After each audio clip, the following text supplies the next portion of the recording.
रज आसीगला माने पोड़पिठार बास्नाटा मन भीतर को आसीजाए। रज हेला माने आमे पोड़पिठा घरे घरे प्रस्तुत करथाऊ। पोड़पिठा बिना रज अधूरा। सेतिपाई आमे चाउलर पोड़पिठा आउ बिरी चाउलर पोड़पिठा चुली रे करिथाऊ। किंतु वर्तमान आमे जेहेतु आमे सहरे रहुचु सेतिपाई आमे चालंतु आज प्रस्तुत करिबा सुजी रे झटपट होउथिबा गैस रे सुजी रे आउ कढ़ई रे केमिति झटपट आमे प्रस्तुत करिबा सुजीर पोड़पिठा। जदि मोर रेसिपीटी भल लगी थाए लाइक शेयर कमेंट करिवे एवं नुआ थिले मोर चैनलटी को सब्सक्राइब करनेबे। थरे प्रस्तुत करंतु एई सुजीर पोड़पिठाटी आ केमती लागिला निश्चित कमेंट रे जणांतु। नमस्कार, लताज किचन को आपण मानकु पुन थरे स्वागत करुची। एटी सुजी पोड़पिठा करिया पई काजू किसमिस गुजराती गुंड किछि नड़िया कोरा आउ किछि खंड नड़िया आउ किछि सजाया पई नड़िया तेजपत्र अदा छेचा गोलमरीच गुड़ आउ सुजी नेइची। आउ तापरे ताकू जंतिवा पई क्षीर नेइची। एटी मु देखंतु क्षीर 2 गिना नेइची। जोटा कि आमर क्षीरटी देले पोड़पिठाटी पूरा सॉफ्ट रहिबो। एबे क्षीरटी के गरम करिया पई छाड़ी देइची। एपट गैस को ऑन करी कढ़ई रे टिके घियो देइकी आमे सब ड्राई फ्रूट्स गुड़िको टिके भाजी नबा जोटा कि भल फ्लेवर आसीबो। किसमिस आउ काजू को आउ छोट छोट नड़िया खंड को भाजी नबा। एबे क्षीरटी गरम हो गलानी सेथिरे मु एठी गोटे गिना गुड़ देइची। आपण एठी चाहिले चीनी भी देई पारिबे किंतु गुड़ देले तार कलर टी बहुत सुंदर आसीबो।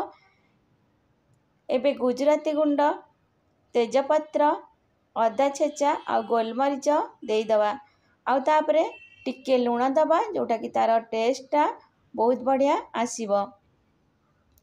एबे आमे छोट छोट करी रखिथिबा नड़िया खंड को देई दबा आ भाजी की रखिथिबा काजू किसमिस की देई दबा आउ किछि आमे रखि दबा ऊपरे सजिया पई। एबे देखंतु भल से पानी फुटी गलानी। एबे सुजी की आमे धीरे धीरे ढाली की भल से गोळेई गोळेई ताकू जंती नबा। एई टाइम रे गोटे चामच घियो दे दबा जोटा को मु देखै पारिनी वीडियो रे। जोटा घियो देले बहुत सुंदर आमर लागिबनी कढ़ई रे बाहर जीवो और पिठाटी सॉफ्ट भी हबो। देखंतु मोर एबे जंतुणी प्रस्तुत हो जाइछि। मु ताको एबे घोड़ेई की रखि देइछि। एपटे गोटे कढ़ई रे किछि कदली पत्र साइज करी तळे दे दबा जोटा कि मो पाखरे पत्र नथिला मिलिलानी सेति पई मोडे छोट कदली गछरु छोट छोट करी पत्र काटी की आनी की सजई देइछि।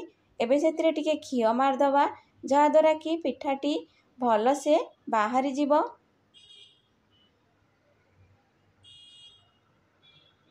रखिथिबा जंतुणी की एथिरे आमे देई दबा। एई परि भाबरे आमे जंतुणी की देई दबा। तापर ताको साइज करके हाथ रे दबेई दबेई की भल से दबेई दबेई की सेट कर दबा।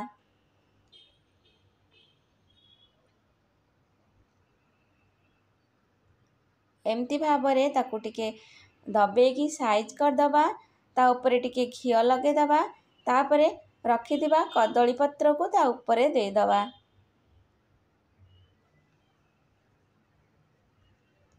एबे रखिथिबा ड्राई फ्रूट्स को नड़िया जो खंड खंड करी काटिकी रखिथिले ताको भल से सजेई नबा।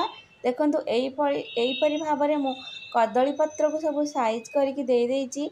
एबे ताको गोटे घोड़ेई दबा आ गैस को सिम रे करिकी छाड़ दबा। एबे देखंतु मोर 20 रु 25 मिनिट हे जाइछि आउ पिठाटी मोर पूरा हे जाइछि। मु ताको गोटे पाख मझिरे लेउटेई देइथिली जोटा कि ता ऊपर पटटा भी पोड़ा पोड़ा सुंदर भाବରେ पोड़ी जिवो आउ भल लागिवो। एबे देखंतु पिठाटी मोर प्रस्तुत हो जाइछि। मु छोटिया पिठाटे करिछि काहेकि ना मोर वीडियो करिवार थिला जेहेतु रज को ପ୍ରସ୍ତୁତ ହେବ ଆମର ବଡ଼ ପିଠା। ଏବେ ଦେଖନ୍ତୁ ପୋଡ଼ପିଠା ପ୍ରସ୍ତୁତ ହେଇଯାଇଛି। କେମିତି ଲାଗିଲା ନିଶ୍ଚୟ ଜଣେଇବେ। Thank you.